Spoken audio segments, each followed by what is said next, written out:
The sky above Manchester was grey and low, the kind of sky that pressed upon the earth with a heaviness that made every breath feel like an effort.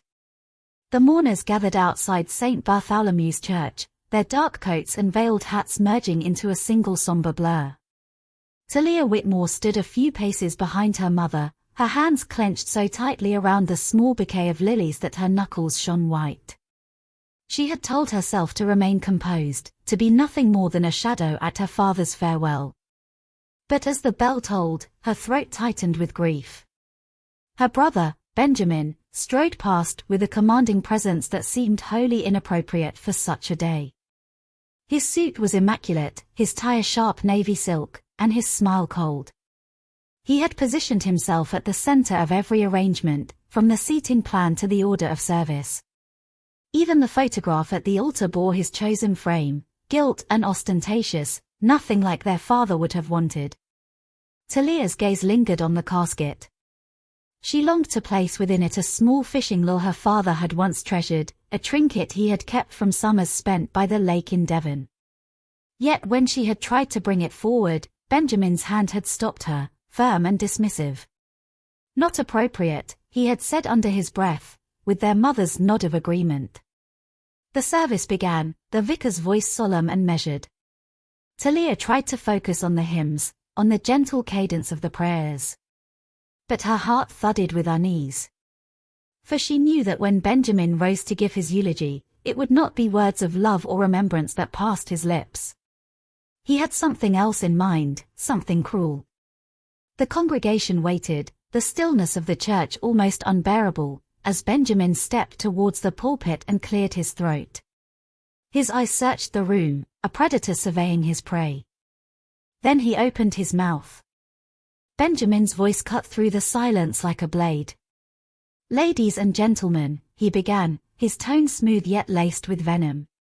"We are gathered today not only to mourn my father, Edward Whitmore, but also to reflect on the values he upheld, and the failures he endured within his own family."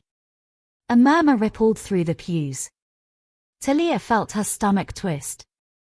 She had known her brother would be cruel, but she had not expected him to wield cruelty with such precision. Benjamin's eyes slid towards her, sharp as glass. "My sister, Talia," he continued, "was, I regret to say, one of his greatest disappointments. She abandoned her marriage, walked away from her duties, and chose to squander her life in a shabby little veterinary clinic rather than embrace the legacy our father built." Several heads turned in her direction. Talia wished the stone floor would open beneath her feet. Her mother sat stiff and silent, her lips pursed in agreement, offering no defense. "And let us not forget," Benjamin pressed on, his voice rising, "how she turned her back on her husband, leaving him with nothing but shame. She proved herself a failure as a wife, a failure as a daughter, and," he paused deliberately, letting the weight of his words hang heavy, "a failure as a woman." The air in the church grew taut, like a string pulled to breaking point. A few uneasy chuckles broke the silence, followed by awkward coughs. The vicar shifted uncomfortably, but did not intervene. Talia's hands shook in her lap. Every word felt like a lash across her skin, reopening wounds she had worked so hard to heal.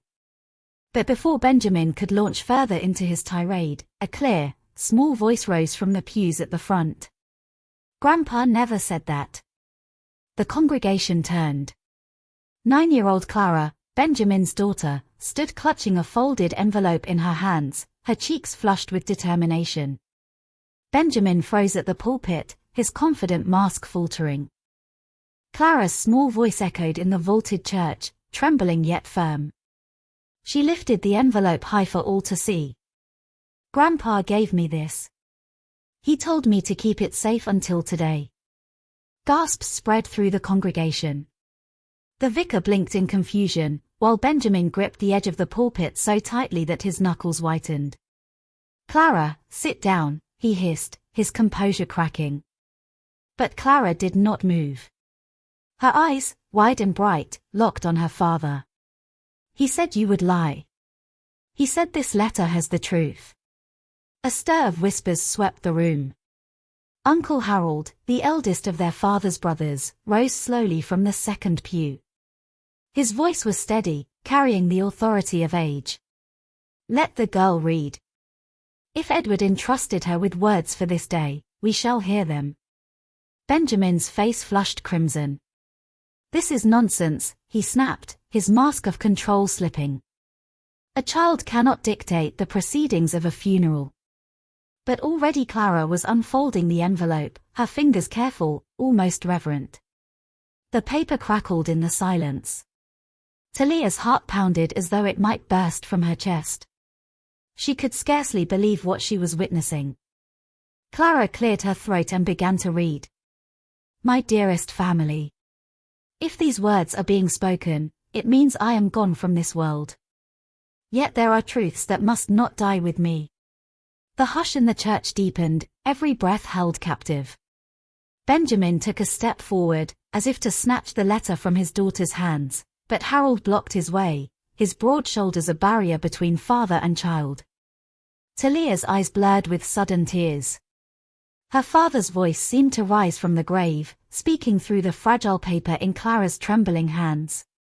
And in that instant, she knew that the eulogy Benjamin had planned would not be the last word spoken at Edward Whitmore's farewell. Clara's young voice quivered, yet every syllable carried the weight of Edward Whitmore's final truth. The church was hushed, the sound of her reading echoing against the stone arches. "To my beloved Talia," the letter began, "I know the pain you have endured. I regret that I did not always shield you from it. I saw how Benjamin and your mother judged you, how they whispered that you were weak. But I tell you this now, you were never a failure. You were my pride." Talia's lips parted in shock. The words sank deep, piercing through years of silence, undoing the chains of shame her family had bound around her. Clara read on, her small fingers clutching the pages tightly. "Benjamin, my son. I write with sorrow, not anger. You brought shame to my name not through your sister, but through your own actions. I discovered the accounts, the missing sums, the vendors who do not exist. You took what was not yours and buried it beneath lies." The congregation erupted into murmurs. Faces turned towards Benjamin, some astonished, others cold with disapproval. Benjamin's composure shattered. His jaw tightened as he barked out, "Enough. This is absurd. Lies from a bitter old man who no longer understood business."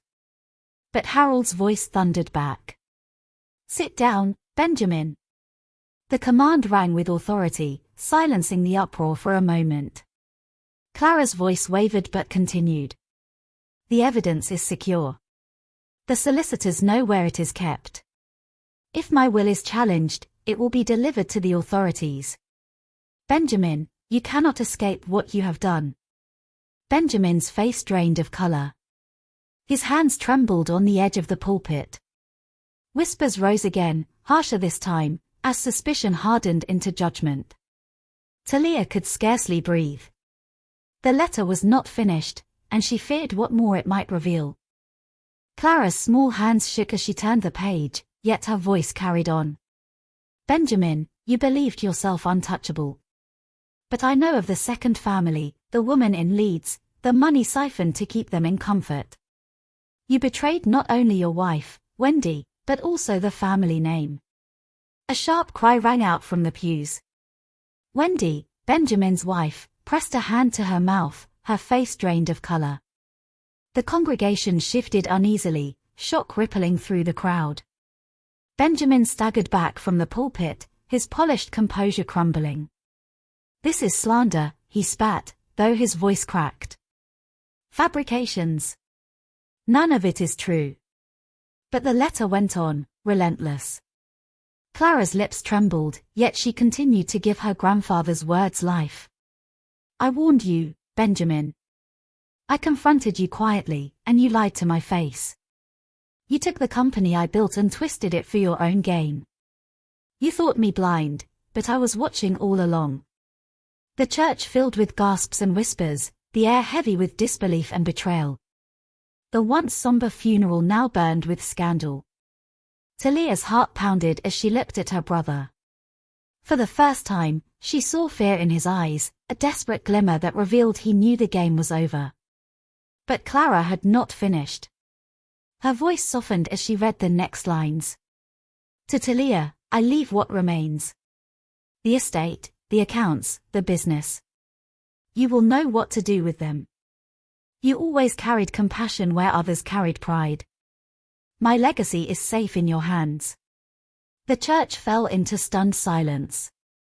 Benjamin stood frozen, his jaw slack, his daughter's clear voice sealing his downfall. And still, there were more words to come. The mourners had mostly dispersed, leaving only the family and a few close friends in the dimly lit side room of the Manchester chapel. Heavy curtains shut out the fading daylight, and the air was filled with the scent of lilies, both sweet and suffocating. A mahogany table had been laid with folders and documents, presided over by the family solicitor, Mr. Harrington, a thin man with wire-rimmed spectacles and a grave expression. Benjamin slouched in a chair, his jaw tight, his daughter Clara sitting silently at his side. Talia remained standing near the window, her fingers tightening on the sill as though bracing herself for the storm that she sensed was coming. Mr. Harrington cleared his throat, his voice cutting through the thick silence. Edward Whitmore prepared a final testament not long before his passing. His words are precise and leave little room for interpretation. Benjamin gave a sharp laugh, one that lacked warmth. Of course. Father always had his favorites. Let us hear which one he chose to crown this time. Mr. Harrington opened the envelope, sliding out a letter written in Edward's steady hand. The sound of paper unfolding seemed to echo against the walls. His voice, though calm, carried the weight of revelation. To my family, should you gather to hear these words, I speak from beyond the veil. Benjamin, my son, I know the life you have chosen, the debts you have hidden, and the lies you have told. You have taken what was not yours and built your comforts on deceit. For that, you cannot be trusted with the name Whitmore. The room went deathly silent.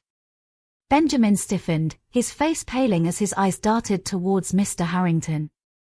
This is outrageous, he snapped, but his voice cracked as though betraying him. Mr. Harrington pressed on. To Talia, my daughter, who has shown me dignity, patience, and truth, I leave the greater part of my estate, including the manor and its lands. May you preserve what is ours with the honor that has always been yours. Talia's breath caught. She had not expected this, nor did she relish the victory. The weight of her father's faith pressed heavily upon her shoulders. Benjamin, meanwhile, slammed his fist on the table, making Clara flinch. This is nothing but manipulation. Lies on paper. I will not stand for it. His voice rose, echoing off the chapel walls, his rage filling the small room like fire spreading through dry grass. And then, from her small chair, Clara spoke, her voice trembling yet steady. But Papa. Grandfather gave me another letter. He said it was for this day. He said it would prove the truth. Her tiny hand reached into the folds of her dress, pulling out a sealed envelope. Every eye in the room turned towards her as she placed it carefully upon the table. The seal of Edward Whitmore gleamed in the dim light. The silence in the chapel grew heavier as the small envelope lay between them like a fragile piece of destiny. No one dared move at first. Even Benjamin, whose face was flushed with fury moments ago, stared at the seal with a flicker of unease. Mr. Harrington adjusted his spectacles, his hands steady despite the tension that seemed to squeeze the air out of the room. Clara, he said softly, may I? The child nodded and slid the envelope towards him. The seal cracked with a quiet snap, the sound echoing far louder than it should have. Slowly, carefully, Mr. Harrington unfolded the paper and began to read aloud. My dearest Clara, should you ever hear these words, it means your father has not confessed his truth. Benjamin has drawn upon the family's wealth in secret, forging documents and transferring funds to cover his debts. I discovered these deeds myself. To protect you, my beloved grandchild, I have left proof with Mr. Harrington. The Whitmore name is not to be stained further. This truth must be spoken, no matter how bitter. Gasps filled the room. Talia pressed a hand to her lips, her eyes widening with shock. She had suspected Benjamin's resentment, but not the depth of his betrayal. Benjamin shot to his feet, his chair scraping across the floor. This is madness. Lies written by a dying man who barely knew what he was saying. His voice shook with desperation. But Mr. Harrington remained composed. He reached for another folder on the table, one that had been sealed with a red ribbon. Edward left supporting documents. Bank records. Letters from associates. Signatures, all in your hand, Benjamin. The color drained from Benjamin's face. His mouth opened, but no words came. Clara, pale but determined, clutched her dress tightly, her eyes fixed on her father. You promised me, Papa, she whispered. You said you would change. Benjamin looked at his daughter, his anger faltering, replaced by a hollow dread. For a fleeting second, vulnerability crossed his features, but then his pride seized control again. He turned on Talia, pointing a trembling finger. This is what you wanted all along, isn't it? To see me disgraced. To take everything. You put him up to this. Talia stood her ground, though her heart hammered against her ribs.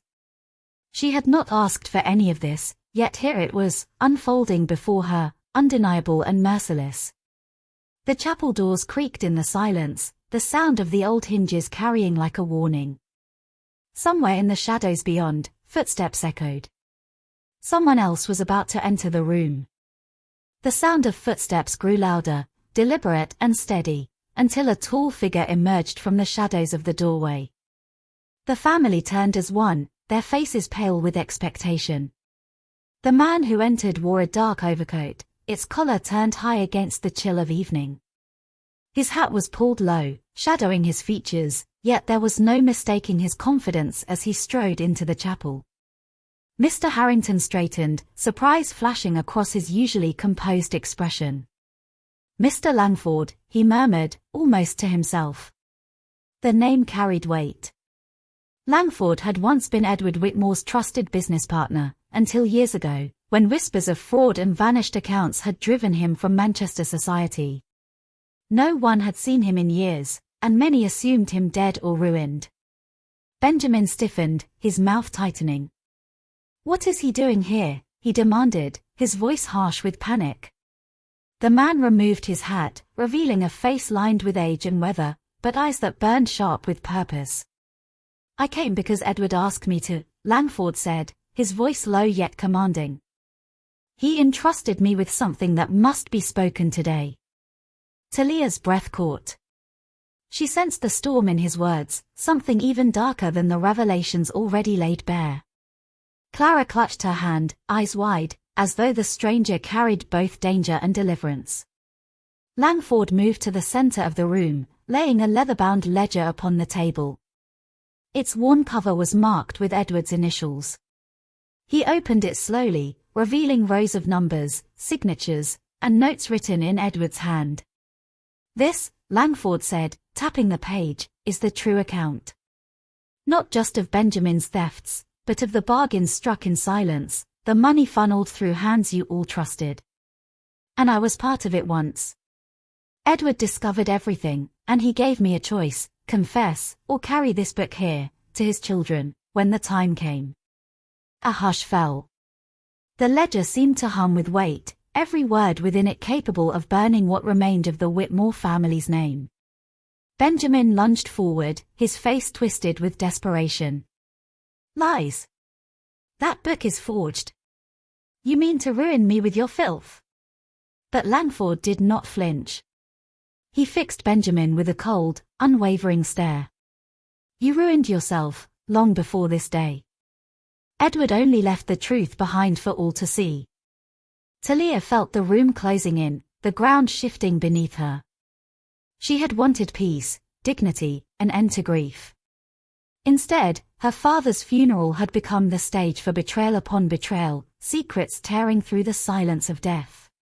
And as Langford turned the page, pointing to Benjamin's signature upon yet another false contract. The candles flickered violently, as though the air itself recoiled from the truth being spoken. The chapel seemed to tremble under the weight of revelation. The ledger lay open like an accusation carved in ink, each page stripping Benjamin bare before the eyes of his family. Talia's pulse thundered in her ears as she watched her brother falter, his pride slowly crumbling under the steady gaze of Langford and the damning evidence on the table. Benjamin's chest heaved. He took a step back, then another, as though the walls were closing in. His voice broke, no longer commanding but ragged and small. "You cannot believe this. You cannot believe him. I am your blood, your son, your brother. I am Whitmore." Talia's throat tightened. For a moment she saw not the man who had shamed her at their father's funeral, but the boy she had once followed through the halls of their home, the brother who had taught her to climb trees and dared her to leap across the streams of the countryside. Yet that boy was long gone, consumed by ambition and ruin. Mr. Harrington spoke with quiet firmness. "The documents are irrefutable. The estate cannot pass to Benjamin. Edward's wishes stand." Benjamin's knees buckled. He fell into a chair, burying his face in his hands. Clara rushed to his side, her small hand trembling as it touched his arm. "Papa, please stop. It is over." For a heartbeat, the room held its breath. Benjamin lifted his head, his eyes glassy, and for once there was no fury in them, only despair. He looked at Clara as though truly seeing her for the first time. "I wanted to give you everything," he whispered. "But I lost myself trying." Tears welled in Clara's eyes, but she clung to him, whispering words too soft for the others to hear. Langford closed the ledger and slid it back across the table, his voice heavy. "Edward hoped that truth would free this family. Whether it heals or destroys is now yours to decide." Talia stepped forward, her voice steady though her heart quaked. "Father chose honesty. He wanted dignity for us, even in death. I will not let his name be drowned in lies." Benjamin lowered his gaze, his defiance shattered. The chapel fell into silence once more, broken only by the faint rustle of curtains stirred by the evening wind. In that silence, Talia understood, the weight of inheritance was not the manor or the wealth, but the burden of truth. And tonight, the truth had left none of them untouched.